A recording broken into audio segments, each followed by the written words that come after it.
नमस्कार, दोपहर की नंबर 1 डिबेट में आपका स्वागत है। मैं हूं आपके साथ में हिमांशु दीक्षित। क्या समाजवादी पार्टी तुष्टीकरण और वोट बैंक की राजनीति के लिए हिंदुओं पर हमला कर रही है? क्या बीजेपी के बहाने हिंदू आतंकवादी संगठन की बात बोलकर सनातनियों को टारगेट किया जा रहा है?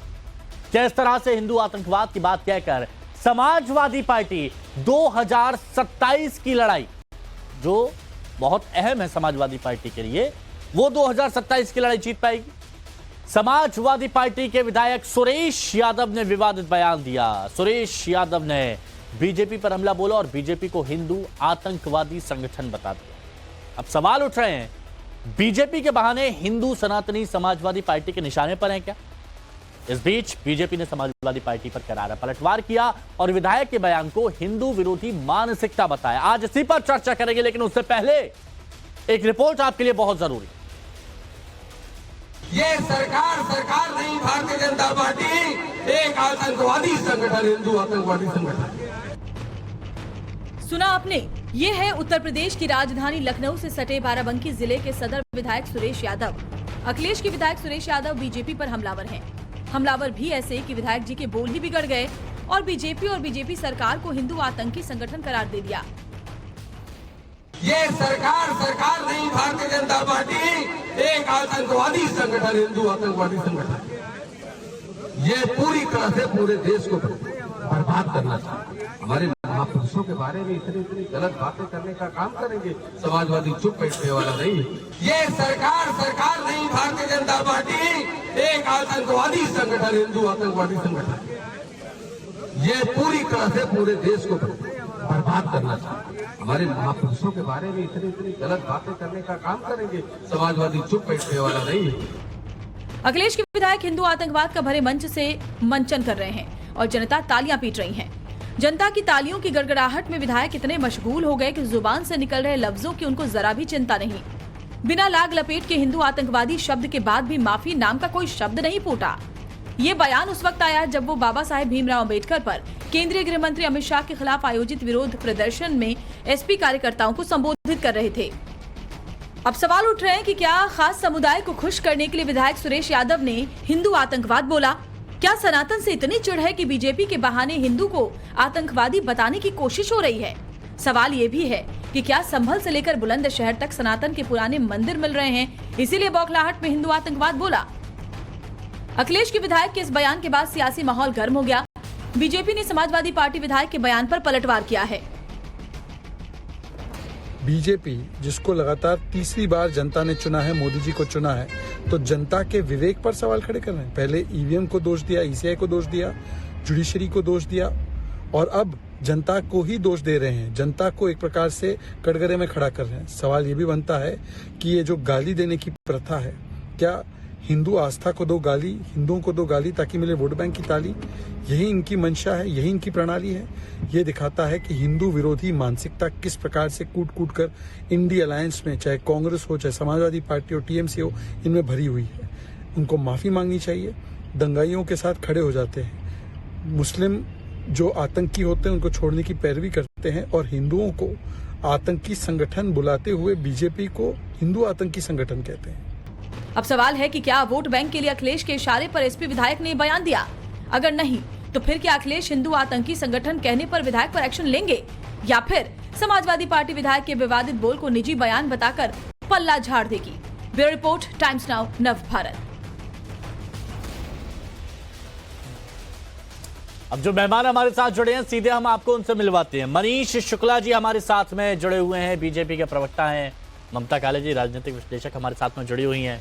आदर्श उपाध्याय जी राजनीतिक विश्लेषक हैं। अशोक यादव जी समाजवादी पार्टी के प्रवक्ता हमारे साथ में मौजूद हैं। फाजिल अहमद साहब राजनीतिक विश्लेषक हमारे सात में जुड़े हुए हैं। आप सभी का बहुत बहुत स्वागत है। अशोक यादव जी, हिंदू तो आप भी हैं, सनातनी भी हैं। आपने कहा था कि भोले बाबा में आपका काफ़ी विश्वास भी है। पहले भी आप कई बार चर्चा कर चुके हैं मेरे से इस बारे में, इसलिए मुझे अच्छे से याद है। अशोक यादव, ये हिंदू आतंकवाद, ये जो शब्द गढ़ा गया है, आप अपने विधायक के इस बयान से सहमत हैं? हिमांशु जी, मुझे लगता है कि विधायक जी जब बीजेपी के ऊपर इस तरह की बात बोल रहे थे तो वो प्रदीप क्रूलकर और ध्रुव सक्सेना को दिमाग में रख के बोले हों। प्रदीप कुरुलकर के बारे में आप जानते होंगे। वो आरएसएस और बीजेपी से जुड़े थे, डीआरडीओ में वैज्ञानिक थे और देश की खुफिया जानकारियों को आईएसआई को बेचा करते थे। कमोबेश यही काम बीजेपी के से जुड़ा हुआ ध्रुव सक्सेना भी किया करता था। तो दो ऐसे आतंकवादी थे जो बीजेपी में थे और वो देश की खुफिया जानकारी को आईएसआई को बेचा करते थे। तो मुझे लगता है कि इन लोगों को दिमाग में रख के उन्होंने बोला होगा। अभी तो हिंदू आतंकवादी संगठन बोल दिया, पाऊंगा हिंदू आतंकवादी संगठन।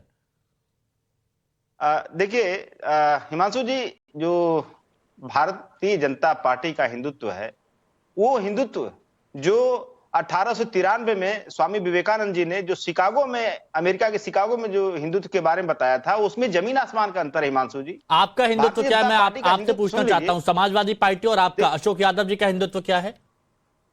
मैं बता रहा हूं हिमांशु जी, जो देश का हिंदुत्व है वो स्वामी विवेकानंद वाला हिंदुत्व है।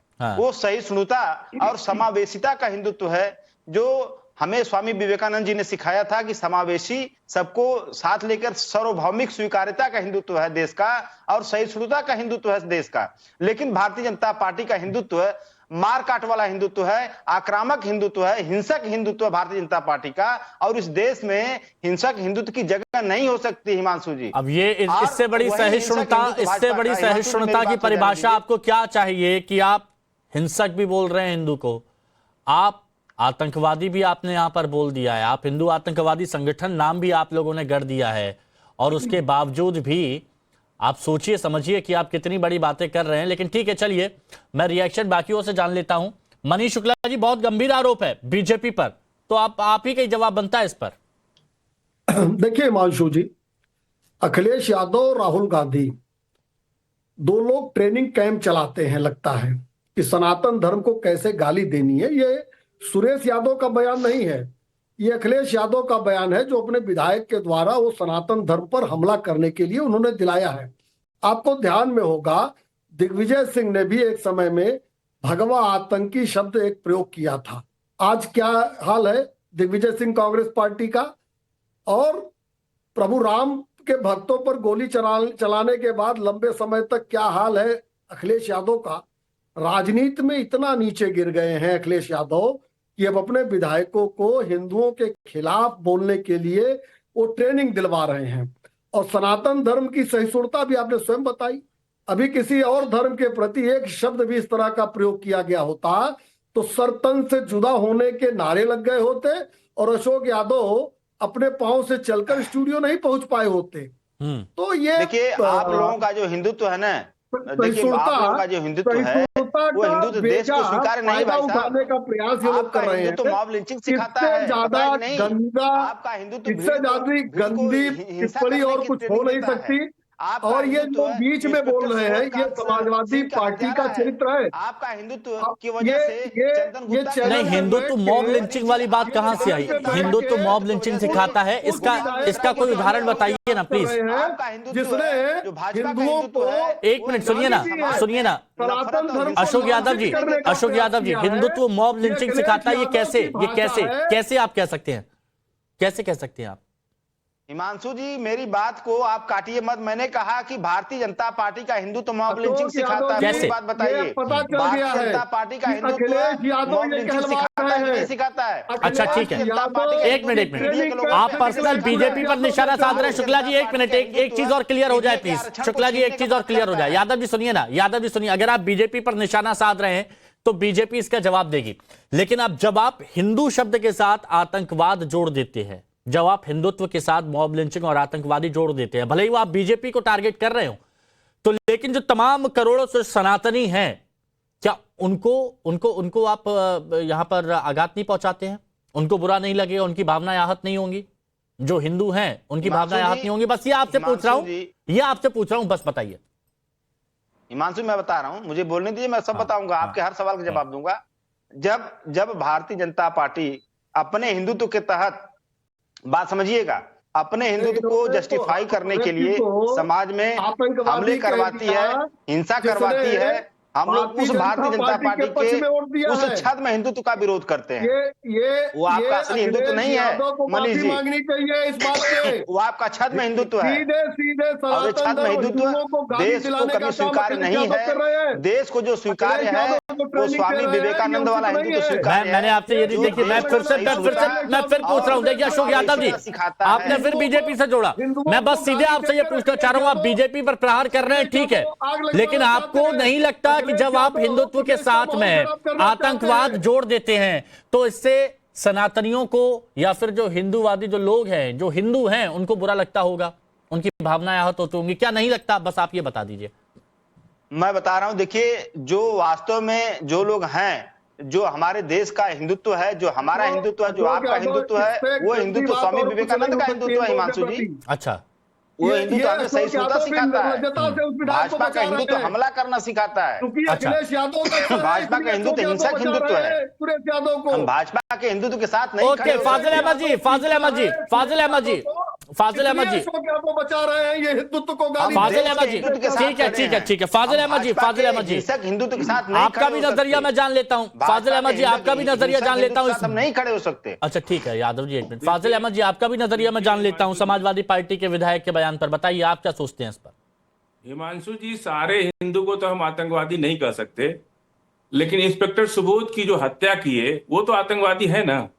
हमारे देश के एक वर्दी पहने वो भी तो हिंदू थे, हिंदू ही थे ना, उनकी हत्या कर दिया। और भाजपा के मंत्री जेल में मिलने गए हत्यारों से, और जब हत्यारे बाहर निकले, अयोध्या में कचहरी में बम विस्फोट किया, वो आतंकवादी थे कि नहीं थे? बात कर लीजिए, उसके बाद हम बात बाराबंकी करेंगे। में जिसने विस्फोट किया कचहरी में, वो आतंकवादी थे कि नहीं थे? 9 साल की बच्ची को, दलित बच्ची को पानी पीने के लिए जिसने मार डाला, पूरी पार्टी की इतनी सिंपैथी। अरे जिसने 9 साल की बच्ची को पानी पीने के लिए मार डाला, हत्या कर दी, उसको आतंकवादी नहीं कहेंगे तो क्या कहेंगे? ऐसा हिंदू अगर आतंकवादी भैया जो दलित को नीच कहता हो, जो आदिवासी को अछूत कहता हो, जो कहता है कि एक वर्ण तीन वर्ण की सेवा करने, 3 वर्ण 1 वर्ण की सेवा करने के लिए पैदा हुए हैं, तो उसको आप क्या बोलेंगे? आतंकवादी नहीं बोलेंगे तो क्या बोलेंगे? एक मिनट, आप दलितों वाला अच्छा छुआछूत और दलितों की आप बात कर रहे हैं। एक मिनट, बहुत क्लियरिटी होनी चाहिए। आप छुआछूत और दलितों की बात कर रहे हैं फाजिल अहमद साहब, मुझे आप बताइएगा आपके यहाँ भी तो नहीं बिल्कुल करिए, अच्छी बात है। उसको आप अछूत बना के रखिए और हम मैं वही तो पूछ रहा हूँ। जैसे आपके यहाँ पर जो सिया सुन्नी, रुकिए शुक्ला जी, एक मिनट शुक्ला जी, आपके यहाँ पर जो सिया सुन्नी और जो पसमानदा और जो, सुनिए ना, आपके यहाँ जो सिया सुन्नी और जो पसमानदा, इनको जो अलग किया जाता है, वो छुआछूत या फिर वो नहीं होता? वो क्या है? तो यानी वहां पर भी है क्या ये सब? हम तो हिंदू की बात कर रहे हैं ना। अरे आपके यहाँ आप अपनी यहाँ बात क्यों नहीं करेंगे? आपके यहाँ नहीं है क्या ये सब? कर रहे हैं हम तो, शुक्ला जी तो आपके यहाँ भी है, आपके यहाँ भी आप उनको आतंकवादी बोलते हैं क्या? नहीं, आप उनको आतंकवादी बोलते हैं? पानी पीने के लिए हत्या। अरे आप उनको आतंकवादी बोलते हैं क्या? जो पसमानदाओं को बिल्कुल नहीं, क्या आप सुनिए ना फाजिल अहमद साहब, सिंपल सी बात फाजिल अहमद साहब, तिरस्कार करते हैं जो आप दलितों में और जो हिंदुओं में बोल रहे हैं, आतंकवाद शब्द का इस्तेमाल कर रहे हैं, जब आपके यहाँ पर ये सब होता है तो वहां पर आतंकवाद का इस्तेमाल करते हैं क्या? अरे आप करते हैं ना। अरे मैं आपसे पूछ रहा हूं, या फिर बस इतना ही देखूंगा, इसके इधर उधर नहीं देखूंगा। टिकट दे दिया। इंस्पेक्टर सुबोध हिंदू नहीं थे, इंस्पेक्टर सुबोध हिंदू नहीं थे। वही तो मैं बोल रहा हूं, आपको इधर क्या दिख रहा है? आपको इधर क्या दिख रहा है? आपको अपने आप पर नहीं दिख रहा? अरे अभी लिंचिंग कर दिया एक दलित लड़के का महाराष्ट्र के अंदर एक दलित लड़के की लिंचिंग कर दी पालघर में। क्या हुआ था पालघर में? और बाद में मालूम चला कि वो तो बीफ भी नहीं खाया उसने। अच्छा, अभी हरियाणा के अंदर लिंचिंग मार डाला। ठीक है, इसका जवाब ममता काले जी, फिर मैं आता हूं आपके पास। ममता काले जी, देखिए समाजवादी पार्टी का स्टैंड क्लियर है, कायम है अभी भी वो अपनी बात पर। फाजिल अहमद भी अपनी बात पर कायम है। मैं आपका स्टैंड जानना चाहता हूं। जी, हिमांशु जी बहुत बहुत धन्यवाद। सबसे पहले बड़े गर्व से कहती हूं कि मैं एक बहुत ही प्रचंड कट्टर सनातनी हूं और मैं आतंकवादी नहीं हूं। और मैंने और मेरे जैसे तमाम जो हिंदू हैं इस देश के अंदर सनातनी हैं, उन्होंने समाजवादी पार्टी के किसी अदना से छुटभैया विधायक को यह अधिकार नहीं दिया है कि भारतवर्ष के हिंदुओं को बोल दे खड़े होकर के कि ये आतंकवादी है। और फाजिल अहमद जैसे जो लोग हैं वो आ करके यहाँ पर वर्बल लिंचिंग करें और एक महिला को बोलने ना दे, इसका अधिकार भी नहीं, ममता जी एक बात क्लियर करवानी है। बदतमीजी ना करें। ममता जी एक बात क्लियर करवानी है। फाजिल अहमद एक मिनट, जनता तक ये बात पहुंचनी चाहिए। जब ममता जी ने अपना ओपनिंग स्टेटमेंट दिया, एक मिनट सुनिए ना, सुनिए प्लीज सुनिए, मेरे बीच में सुनिए फाजिल अहमद जी, जब ममता जी ने ओपनिंग स्टेटमेंट दिया, फाजिल जी को डाउन करिए एक मिनट। फाजिल जी एक बात सुननी पड़ेगी आपको, सुनिए। जब ममता जी ने ओपनिंग स्टेटमेंट दिया और उन्होंने कहा कि मैं आतंकवादी नहीं हूं, बहुत गर्व के साथ इन्होंने कहा कि ये हिंदू हैं और आतंकवादी नहीं है, तो आपने कहा कि आपके कहने से थोड़ी ना हो जाएगा। क्या नहीं होगा इनके कहने से? तो मनीष शुक्ला नहीं तो आप क्या इनको आतंकवादी बोल रहे हैं? क्या बोल रहे हैं आप इन्हें? आप इनको क्या बोल रहे हैं ममता काले को? मनीष शुक्ला जब बोल रहे थे हमारे बीच में, मनीष शुक्ला किसी भी आतंकी समर्थक को नहीं इनकी बोलने आवाज देंगे। नहीं सुनाई दी थी। फाजिल अहमद राष्ट्र को बताओ क्या मैं आतंकवादी हूँ? क्योंकि मैं हिंदू हूँ तो इसलिए मैं आतंकवादी हूँ। फाजिल अहमद आप मुझे आतंकवादी करार कर रहे हो। आपने अभी मुझे आतंकवादी बोला, आपने अभी मुझे आतंकवादी बोला नेशनल टेलीविजन पर। आपके कहने का क्या मतलब है? क्योंकि मैं हिंदू हूँ इसलिए आतंकवादी हूँ, और आप जैसे छुटभैया नेता आकर के मुझे आतंकवादी बुलाएंगे। समाजवादी पार्टी का एक अदना सा जो विधायक है वो आकर के हम हिंदुओं के ऊपर बोलेंगे आतंकवादी, और आप उनके प्रवक्ता बन जाएंगे। शर्म नहीं आती है आपको? शर्म नहीं आती है? पुलिस को मारेगा इंस्पेक्टर सुबह हिंदू बच्चा। फाजिल अहमद मैं एक बात जरूर कहना चाहूंगा, सुनिए फाजिल अहमद साहब, एक बात मैं जरूर कहना चाहूंगा कि ममता काले जी जिस बैकग्राउंड से आती हैं वो उस बैकग्राउंड से आती हैं जिन्होंने इस देश के लिए और सेना में जिन्होंने सेवाएं दी हैं, ठीक है ना। लेकिन अगर आप इस तरह की बातें करेंगे, आप बिल्कुल नहीं, मुझे पता है, मैंने आपसे ये कहा क्या कि आप बाबर या हुमायूं के बैकग्राउंड के हैं? मैंने आपसे कहा क्या? मैंने आपसे कहा क्या आपके पूर्वज मुगल हैं? अरे मैंने आपसे कहा क्या आपके पूर्वज मुगल हैं या फिर ऐसा है? अब ये आप तय करेंगे कि मैं तय करूंगा? कौन तय करेगा? ये आप अछूत थे इसलिए उनका अपमान कर दिए। बाबा साहब अम्बेडकर से बड़ा बैकग्राउंड किसी का है? मुद्दे की बात से इधर उधर पलटते रहेंगे। बाबा साहब जी का अपमान किसी ने नहीं किया है। और सुनो फाजिल अहमद, आपको ये अधिकार किसी ने नहीं दिया कि आप मेरे साथ इस तरीके से बात करें, समझे? अपनी गरिमा में रहिए, अपने सीमा में मुद्दे पे आते हैं। एक मिनट फाजिल अहमद को डाउन कर। फाजिल अहमद साहब मैंने आपकी बात सुनी, प्लीज डाउन। एक मिनट ममता जी, इसकी वजह क्या है? क्यों हिंदुत्व को आतंकवाद से जोड़ा जा रहा है? इसके पीछे की वजह आपको क्या लगती है, बताइए, फिर मैं आदर्श जी के पास आता।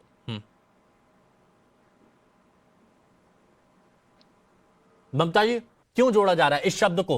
हिंदू आतंकवादी संगठन जो बीजेपी को बताया जा रहा है, या आतंकवाद को हिंदुत्व से जोड़ा जा रहा है, इसके पीछे की मंशा आपको क्या लगती है? उसके बाद आदर्श जी के पास जाऊंगा, बताइए।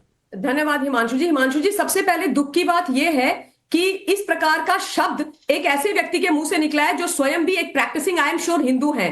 और अगर वो इस प्रकार की बात करते हैं तो उनकी जो छोटी सोच है हिंदुत्व के बारे में वो दिखाई देती है। जस्ट बिकॉज आज वो माननीय एमएलए बन गए हैं तो वो कुछ भी बोलेंगे क्योंकि वो उनको तुष्टीकरण की राजनीति करनी है, तो नहीं चलेगा। और देखिए 100 बात की एक बात है, ये सब लोग जो सनातन को अटैक करते हैं भाजपा के माध्यम से, वो एक उस इकोसिस्टम का हिस्सा है जो इस देश में तमाम जो हिंदू हैं, सनातनी हैं, उनको आतंकवादी बोलते रहे हैं। ये वो लोग हैं जिन्होंने भगवा आतंकवाद जैसे शब्द का इस देश के अंदर इजाद किया और उसके बाद बोला कि जो लोग भी भगवा पहनते हैं, जो भगवा का सम्मान करते हैं, जो पूजन पठन करते हैं मंदिरों में जाकर, वो सारे आतंकवादी हैं। और आज मेरे भाई बोल रहे थे समाजवादी पार्टी वाले, मैं उनसे बड़े सम्मान से पूछना चाहती हूं कि आपने बोला कि लिंचिंग हो रही है जब से भाजपा की सरकार आई। आप मुझे बताइए कि जब से महाराज जी योगी आदित्यनाथ जी की सरकार आई है यूपी के अंदर, तब से वहां पर किसी भी प्रकार का कोई दंगा नहीं हो रहा है, कोई कुछ नहीं हो रहा। और कोई करने की कोशिश करता है तो उसको सजा मिलती है कानून के तहत। इस देश के अंदर जिस प्रकार के आतंकी हमले होते थे वो सारे के सारे समाप्त हो गए और आप इस प्रकार की बातें कर रहे हैं। क्यों? क्योंकि आप लोगों ने 4 सेवकों को गोली मारी। क्यों? क्योंकि आप सनातन को नहीं मानते, आप इसका जवाब मैं लूंगा। यादव जी, अशोक यादव जी आऊंगा इसके पास, लेकिन आदर्श जी बताइए, ये ऐसे शब्द जो गढ़े जा रहे हैं वो भी तब जब पूरी दुनिया गवाह होने वाली है महाकुंभ के लिए, जहां पर करोड़ों की तादाद में सनातनी जाते हैं, श्रद्धा की डुबकी लगाते हैं, उससे पहले इस तरह के शब्दों का इस्तेमाल करना क्या बताता है, बताइए। हिमांशु जी, ये एक सिंपल सी चीज दर्शाता है। आप समझिए समाजवादी पार्टी का हिंदुत्व क्या है, मैं आपको समझाता हूँ। समाजवादी पार्टी का हिंदुत्व क्या है? मस्जिद के नीचे मंदिर मिले तो हिंदू नहीं बोलेगा, मुस्लिम हिंदू को मारे तो हिंदू नहीं बोलेगा, अपने मंदिर की बात हम नहीं करेंगे, हम इनकी सुनते रहे तो हम इनके हिंदू हो जाएंगे वरना हम आतंकवादी हो जाएंगे। मैं समाजवादी पार्टी को और ये फैसल साहब को बताना चाहूंगा, जिस दिन अगर हिंदू आतंकवादी हो गया रहता ना तो आप लोग घर से बाहर भी नहीं निकल पाते। आप कभी देखिए, कभी हिंदुओं ने हमला किया क्या मस्जिदों पे? नहीं किया, ठीक है ना। आप कभी देखिए कि हिंदुओं की आपकी इस बात से बिल्कुल इत्तेफाक नहीं रखता आदर्श उपाध्याय जी। अगर आपने ये बोला है, अगर आप ये बोल रहे हैं कि अगर हो जाएगा तो हो ही नहीं सकता, हो ही नहीं सकता। हमारी सहनशीलता को हमारी मजबूरी मत समझिए। जो आप लोग बार बार 20 करोड़ 120 करोड़ को दबाने की बात करते हैं ना, तो हमारी सहनशीलता को हम शांति पसंद लोग हैं और आपको माफी मांगनी चाहिए। मैं समाजवादी पार्टी के प्रवक्ता से कहूंगा, हिम्मत करिए और माफी मांगिए कि आपके विधायक का बयान गलत था। आप खाली एक वोट बैंक के पीछे भागते जा रहे हैं। आपको कितने राइट दे दिया हिंदुओं को आतंकवादी कहने का? आपकी लड़ाई बीजेपी से हो सकती है, आपकी लड़ाई हिंदुओं से नहीं हो सकती। आपको हिंदुओं को आतंकवादी कहने का हक कितने दे दिया? आप खुद एक हिंदू, आपको माफी मांगनी चाहिए। अशोक यादव जी, एक और सवाल फिर मनीष जी आपके पास आ रहा हूं। अशोक जी, बहुत जिम्मेदारी के साथ सुन लीजिएगा, पहले सुन लीजिएगा। हमेशा ये देखा गया है कि जब भी कोई बात आती है, जैसे मंदिर की बात आई या फिर मस्जिद की बात आई, जब सर्वे की बात आई तो अखिलेश यादव जी खुलकर आते हैं। संभल में जो कुछ हुआ उस पर अखिलेश यादव जी ने खुलकर बोला, लेकिन जब मंदिर वहां पर मिल रहे हैं उस पर खुलकर नहीं बोल पाए। तो जब भी पक्ष चुनना होता है, आप लोग खुलकर दूसरा पक्ष चुनते हैं, समाजवादी पार्टी की तरफ से अखिलेश यादव जी भी। इस तरफ हिंदुओं की बात पर आप लोग क्यों कुछ नहीं बोलते? और अगर आज हिंदू को आतंकवादी से जोड़ा जा रहा है और अगर हिंदुओं को अगर परेशानी हो रही है इस पर, तो आपको नहीं लगता कि इस पर समाजवादी पार्टी के अध्यक्ष अखिलेश यादव जी को अपनी बात तो रखनी चाहिए? उनको यह तो बोलना चाहिए सही है कि नहीं है। देखिए हिमांशु जी, कई सारे सवाल हो गए और पहला जवाब मैं बहन जी को, जो ममता काली जी को देना चाहूंगा, जो उन्होंने कहा कि माननीय योगी जी की सरकार जब से आई तब से प्रदेश में दंगे नहीं हो रहे हैं। आपने देखा होगा कि जब कोई राजनीतिक दल सत्ता में रहता है तो कोशिश करता है कि उसकी सत्ता में दंगे ना हो, लेकिन इन्हीं के विधायक माननीय सुरेश्वर सिंह ने एफआईआर लिखाया बहराइच दंगे में और बताया कि भारतीय जनता युवा मोर्चा के जिला अध्यक्ष शराब पी के अपने साथियों के साथ वहां पे दंगा मचा रहा था। ये मैं नहीं बोल रहा हूं, आपके विधायक जी ने बोला। बहन जी, आप थोड़ा सा तैयारी करके आया करिए। दूसरी बात, संभल हिंसा में आपने देख लिया कैसे वहां पे प्रशासन और लोग मिलकर दंगा कराए योगी सरकार के। एक मिनट, प्रशासन और लोग मिलकर दंगा कराए? प्रशासन और लोग मिलकर दंगा कराए? मैं बोलना चाहूंगा, संभल में दंगा नहीं हुआ था, संभल में आप लोगों ने प्रशासन और लोग मिलकर दंगा कराए?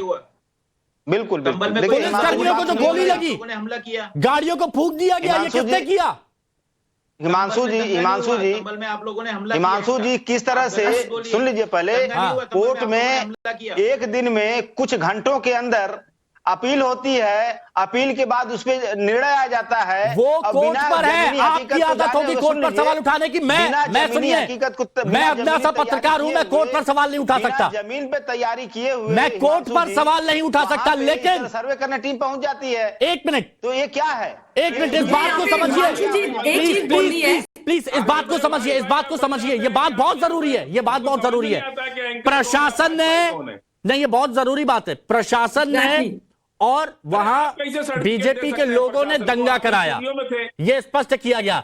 जो सवाल मैंने पूछा था अशोक यादव जी से, जब आपको चुनना होता है आप सहजता से एक पक्ष चुन लेते हैं और दूसरों को छोड़ देते हैं, वही यहां पर भी हुआ, वही यहां पर भी हुआ। आपने एक पक्ष चुन लिया, हिंदू सनातनी ये सब जाए, हमें मतलब नहीं है, यही आप कह रहे हैं मनीष शुक्ला जी? देखिए, ये कोई आश्चर्य का विषय नहीं है। मुलायम सिंह यादव ने कहा था ना कि अगर जरूरत पड़ती तो और भी राम भक्तों की हत्या मैं करवा देता। वही पार्टी है समाजवादी पार्टी। और अभी राम भक्तों के हत्या अभी एक लोग बता रहे थे, अभी एक लोग बता रहे थे, मनीष जी हटाइए पहले उनको वहां से। फाजिल बता रहे थे राम भक्तों पे जिन अधिकारी कहने बड़ा जातिवाद है इन लोगों में। सुनिए, जरूरी है। पद्मश्री दे दिया के मफहूम के मुताबिक वो हर शख्स की जनाजे से निकल जाए जो वहां भी देवबंदी नजरियात रखता हो या मौलवी तकहीर और इलियासी और सादरी एसडीआई वगैरह के अकायद या उनको मानने को या उनको सही मानता हो। सहजता से समझा दीजिए क्या सुना। जनाजे में किस जात के लोग जाएंगे, जनाजे में किस जात के लोग जाएंगे, किस जात के लोग नहीं जाएंगे, ये भी तय होता है। किस मस्जिद में कौन जाएगा, कौन जात का जाएगा, ये भी तय होता है। मस्जिद में महिलाएं नहीं जाएंगी, ये भी तय होता है। अब ये भी हमको सिखाने आ गए। अरे अगर पुलिस पे हमला करने वाला आतंकवादी होता है तो संभल में हजारों आतंकी, इसका मतलब खड़े थे जो पत्थर लेके चलाने वाला अगर आतंकी होता है ये में जितने निकले सब आतंकी थे। संभल में जितने नहीं, फाजिल साहब भी कुछ कह रहे हैं। फाजिल भाई बोल दीजिए, फाजिल भाई बोल दीजिए, मन में मत रखिए। मैं जानता हूँ आपके मन में बहुत कुछ भरा है, आपके मन में बहुत कुछ भरा है, जानता हूँ, बोलिए।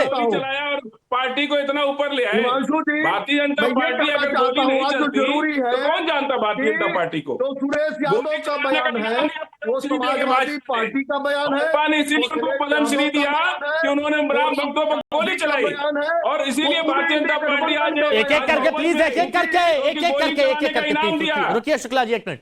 शुक्ला जी, मैं जानता हूं फाजिल अहमद जी आपके मन में बहुत सारी बातें हैं, लेकिन बोलिए, ओवरलैप मत कीजिए। ओवरलैप करेंगे ना तो कोई कुछ सुन नहीं पाएगा। बहुत सारे लोग जुड़े हुए हैं, बहुत सारे लोग जुड़े हुए हैं। गोली चलाने का इनाम दिया ना पद्मश्री मुलायम सिंह यादव को। शुक्ला जी जवाब दीजिएगा। इनाम दिया ना गोली चलाने का। गोली चला, अगर गोली नहीं चलती तो समाजवादी पार्टी ने गलत किया था कि नहीं किया था? समाजवादी पार्टी ने गलत किया था कि नहीं किया था, ये बताइए। अरे कैसे गलत किया था? उन्हीं के जो सिगरेट, जिसने गोली चलवाई होम सेक्रेटरी ने, उसको तो इन्होंने अध्यक्ष बना दिया राम मंदिर ट्रस्ट का। नहीं, तो सपा ने गलत किया कि नहीं किया था? मंदिर ट्रस्ट का अध्यक्ष बना दिया उनको, हिंदुओं का ठेकेदार बना दिया। अच्छा, जिसने गोली चलाने का आदेश दिया, देखिए फिर मुद्दा इधर-उधर घुमाया जा रहा है, फिर मुद्दा इधर-उधर घुमाया जा रहा है। अब मनीष शुक्ला जी मेरे को ये बताइए, मनीष शुक्ला जी बस सिंपल सा बताइए, बीजेपी पर ये बहुत बड़ा वार है, और मैं समझता हूं कि बीजेपी से ज्यादा ये सनातनियों और हिंदुओं पर वार है जब ये कहा जाता है कि हिंदू आतंकवादी दल, जब इस तरह की बातें कही जाती हैं। ये संगठन हमला नहीं है, ये बीजेपी के माध्यम से हिंदुओं पर हमला है, सनातन धर्म पर हमला, और पहली बार नहीं है। कांग्रेस में जब कांग्रेस की यूपीए की सरकार थी तो भगवान चला गया, और ये पूरा इकोसिस्टम लगा हुआ है। हाजिर जैसे लोग उस इकोसिस्टम के अंग हैं, जो चैनल पे बैठ के हिंदुओं की जात खोजते हैं। जनाजे में कौन जाएगा, कौन नहीं जाएगा, कौन सी जात जाएगी नहीं जाएगी, ये मैंने सुनवा दिया, उस पर नहीं जवाब देंगे। मस्जिद शिया की कौन है, सुन्नी की कौन है, महिलाएं क्यों नहीं जाएंगी, इस पे नहीं बोलेंगे। हलाला पे नहीं बोलेंगे, ये ट्रिपल तलाक पे ये बुरके के अंदर छुप जाएंगे। तो ये तो इनका इकोसिस्टम है। और ये अखिलेश यादव के उकसावे पे, अखिलेश यादव के संरक्षण में सुरेश यादव ने यह बयान दिया है।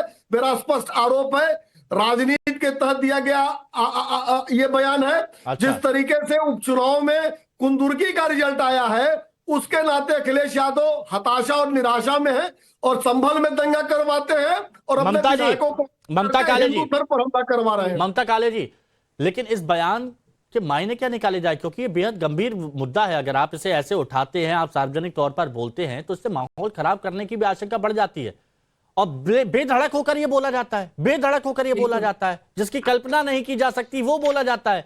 हिंदू सनातन हमेशा टारगेट पर होता है, हमेशा टारगेट पर।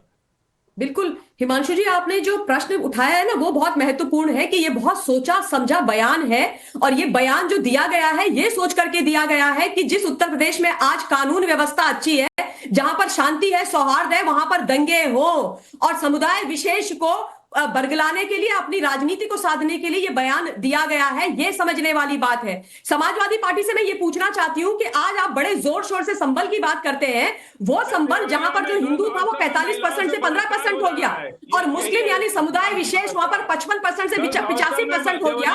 कत्लेआम वहां पर इन लोगों ने करा दिया, आज तक किसी ने बोला नहीं। हिंदुओं के मोहल्ले खाली हो गए, बेचारे हिंदुओं को स्वतंत्र भारत के अंदर अपने ही घर से, अपने ही शहर से, अपने ही मोहल्लों से पलायन करना पड़ गया, और फाइनली महाराज जी आदरणीय योगी आदित्यनाथ जी को उनकी आवाज उठाने के लिए उत्तर प्रदेश के अंदर मुख्यमंत्री बनना पड़ा, और ये इस प्रकार की बातें यहाँ पर कर रहे हैं। एक बार फिर पूछता हूँ अशोक यादव जी, अशोक यादव जी, एक बार फिर पूछता हूँ, भारतीय जनता पार्टी, एक बार फिर पूछता हूँ, क्या हिंदुत्व और आतंकवाद जो शब्द जोड़ा गया है, समाहित किया गया है, क्या आपकी नजर में ठीक है? फिर पूछता हूं मैं आपसे, सोच समझ के बोलिएगा प्लीज। हिमांशु जी देखिए, अभी हमारी बहन ममता जी ने बहुत अच्छी अच्छी बातें करी। मैं सिर्फ यही कहना चाहता हूं कि अगर इनकी आवाज उठी होती जब योगी सरकार में 69,000 शिक्षक भर्ती में 19,000 पिछड़ों दलितों का आरक्षण लूटा गया, क्या वो हिंदू नहीं थे बहन जी? जिन पिछड़ों दलितों का आरक्षण योगी सरकार ने लूटा, अशोक यादव जी, हिंदू नहीं थे? संक्षेप में पूछ रहा हूं, मेरी बात सुनिए। पिछड़े दलित अशोक यादव जी, अशोक यादव जी, इस देश के पिछड़े दलित आदिवासी हिंदू हैं कि नहीं? एक मिनट। तो यहां भी आप एक मिनट डाउन करिए। तो यहां पर भी आप देखिए कि पिछड़ा दलित किसका क्या हो रहा है। यहां पर भी आपने एक तरफ का चुना जो सहूलियत के हिसाब से है, आपने दूसरी तरफ का नहीं चुना, और यही कहा जाता है सिलेक्टिव अप्रोच। अभी संभल में, कानपुर में, अलग अलग जगह 2-2 साल, 250 साल, 150 साल पुरानी बावड़ी मिल रही है, मंदिर मिल रहा है, उस पर कहीं कुछ नहीं कहा गया। जिस पर कब्जा कर लिया गया था उस पर कुछ नहीं कहा गया, जिसको ढककर ताला लगा दिया गया था उस पर कुछ नहीं कहा गया। लेकिन कोर्ट के आदेश से सर्वे होता है तो वहां पर आ जाते हैं और कहा जाता है कि यहां पर दंगा कराने की साजिश। अब सोचिए ये सिलेक्टिव अप्रोच किस लिए और ये क्यों संदेश दिया जा रहा है हिंदुत्व और आतंकवाद को जोड़कर जनता के बीच में, और किस लिए दिया जा रहा है। बहुत बहुत शुक्रिया।